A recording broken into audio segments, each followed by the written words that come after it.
Hello, everyone, and today I have my first draft video for this year, and it's been a while since for the draft. But I have my top five prospects for the first round, and only the first round. Um, the first one I have is Jonah Williams.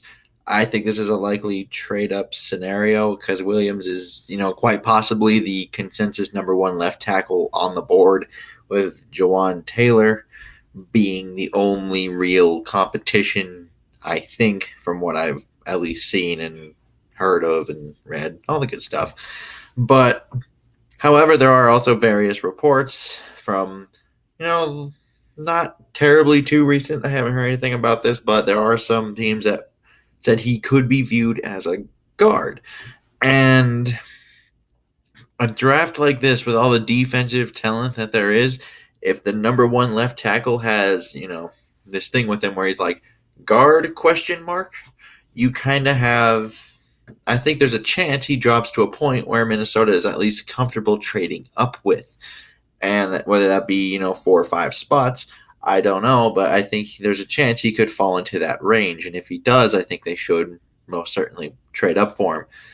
And I think Williams could come in and play either left tackle or left guard day one, and kind of, at least so the day one starting offensive line for next year could be either Williams Reef or Reef Williams.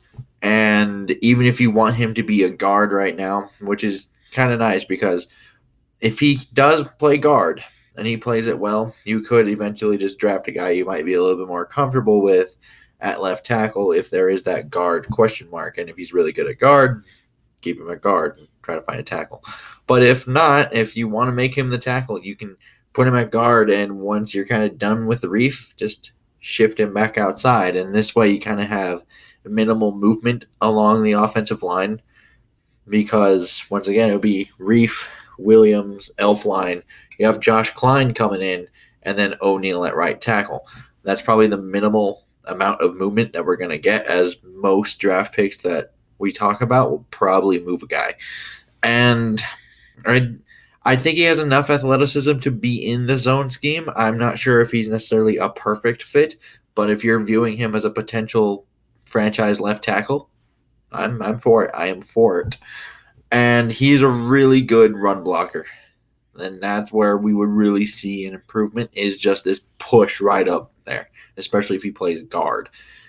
And although I'm not really the biggest fan of his hand placement when it comes to his pass protection on an island outside, that's why I think maybe if we view him as a guard, this could be really worth the investment, even because it is a little sporadic at times, and some guys can kind of get by him with that.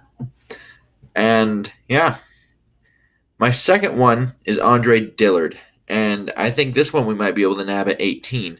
And the issue with thinking we might be able to is we've clearly pegged ourselves into a hole. We need an offensive lineman in the first round.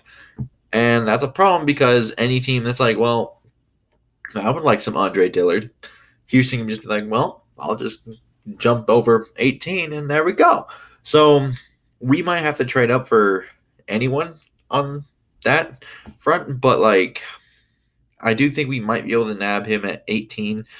And I think no matter how we look at this, we're probably going to move one lineman over a spot, at least one of them. And obviously this would be the second time in a row on these guys that I'm potentially moving Riley Reef.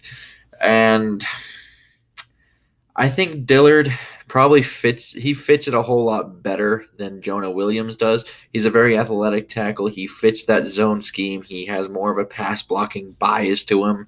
Run blocking's a little bit of a harder thing. He projects more as a pass blocker in the NFL.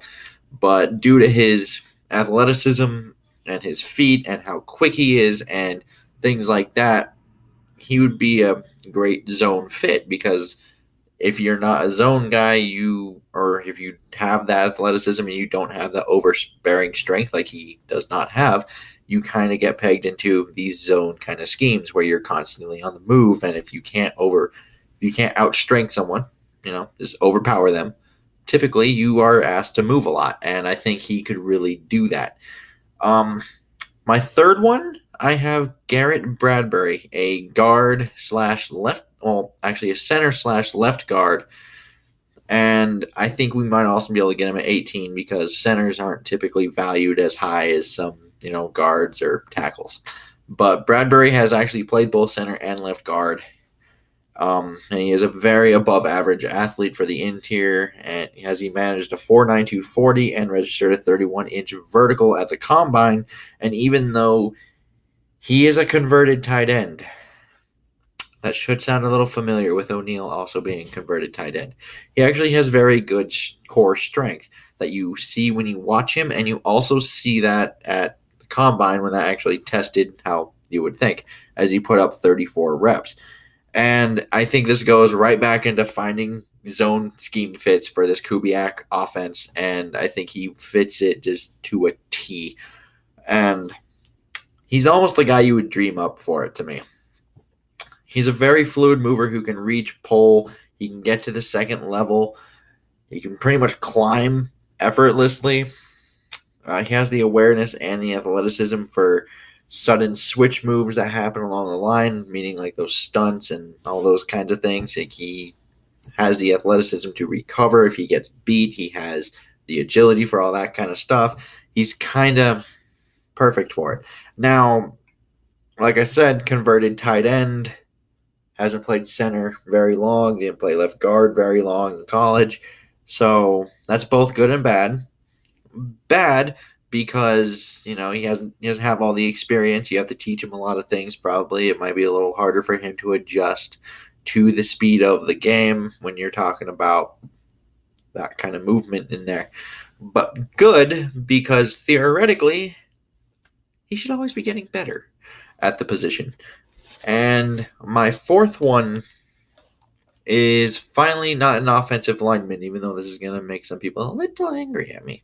I have Christian Wilkins at 4. And the reason for that is just in case that all the offensive linemen are pretty much gone somehow, you do need a backup plan. And obviously someone would have to fall. And I think Christian Wilkins would be my top choice if things were to fall in a way where he was there and we had no linemen really left. That, Wilkins actually provides more pass rush. He's more quick. He's kind of got that, I guess, that Sheldon Richardson thing that we got from him last year. And we currently have Shamar Stephen at 3 tech. So Wilkins would be more of our pass rushing guy at the under tackle / 3 tech spot that you would like to have, even though his hands need to get better and a lot of his reps are won right off the snap. I think we can get Andre Patterson, this guy, he can teach him, and then hopefully everything goes well. Because I think we'll realize how missed that was if we go in with our current set of guys. We don't really have that quick twitch pass rusher on the interior. We have Shamar Stephen, Jaleel Johnson, obviously Linval, and then Jalen Holmes is the only one that can really potentially give that to you. But I don't know if you have much faith in that. Jaleel Johnson played well at times in the preseasons, but how much do you value a preseason? And I don't know. But I think if the opportunity presented itself where we can get Christian Wilkins into the building, I think it would help a lot because he's also a leader. He's been a leader on that Clemson defense for years. That's been really good and actually winning championships. So I think you'd be drafting a leader and a guy who fills a need, even though it's not as big as the offensive line one. You replace that speed and quickness in the pass rush that Sheldon Richardson gave you that you now lost. And once again, I think this would only happen if all the linemen were gone. And I don't really think you trade up for Wilkins. I think if you get him at 18 or you trade down and you get Wilkins in that kind of scenario, it's not a bad way to go if all the people are gone, and just hope that people are there at 50 or maybe trade up in the second round for an offensive lineman. And my fifth one is Chris Lindstrom, the guard out of Boston College. And I know some people may not like the idea of Chris Lindstrom in the first round, but this is kind of like my trade back option, I think. because I doubt he's there at 50. I know some people think he's going to be there in the second round. He might be there in the second round. I just don't think he'll be there at 50 in the second round. And I think that might kind of, the way people talk about this one is it's like, well, we could just get him here. Yeah, but that's how a lot of people talked last year with, like Austin Corbett, guys like that. And maybe even Connor Williams. He actually went at 50, but there were interior offensive linemen that went in the second round, like Will Hernandez, for instance, who could have started day one on this team last year. And Minnesota kind of looked at him like there's a whole bunch of them. And we'll just take our guy here and maybe not slightly reach for one of them just because we desperately need it, but because we also might be able to get one in the second round and Mike Hughes. We end up with Hughes and O'Neal. I don't think anyone's arguing about that. But at the time, you have to keep in mind, they really thought they'd probably be getting an interior offensive lineman. And it didn't work out that way because there was just this run. And I don't think they can be caught in that frame of mind again. And so if you have all of your guys gone, if they're interested in, Jonah Williams, Jawan Taylor, Andre Dillard, Garrett Bradbury, and they're all gone by 18, I think you really target Chris Lindstrom pretty hard, and you might want to even, if you trade back and reach for him in the first round, it's really not even that much of a reach because of how well he would fit this zone scheme. He has elite athleticism, and he should be able to just thrive as a move blocker. He isn't the most powerful guy, but once again, that's why you get him on the move, and that's where he's really efficient. And he really does have the lateral speed for all of the reach blocks as he can get to the second level. And once again, I know some people think we can get him at 50, but for a guy who would be as good of a scheme fit as this is, I don't think this would even be that much of a reach, if at all.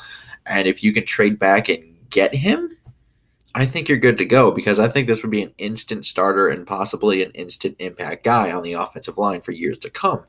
So this wouldn't be a bad option either. I think they have, obviously they could be in a better spot than at 18, but I do think with all the defensive talent, there will be things pushed down, especially when you factor in quarterbacks. When, I know there's not a lot of people saying, well, it's really only the two guys. There's always like 3 or 4 quarterbacks that go in the first round because people get quarterback panicky. And those guys will push down more talent, whether that's offensive linemen or, defensive guys or whatever it may be, even receivers. I don't know. We never know with this team anymore after they picked Mike Hughes over Will Hernandez last year. But I would like to know who you guys think I should have put on the list, what you guys think of what I said. If I'm a moron, just go ahead and say it down below. I will not be offended. And until next time, I bid y'all adieu.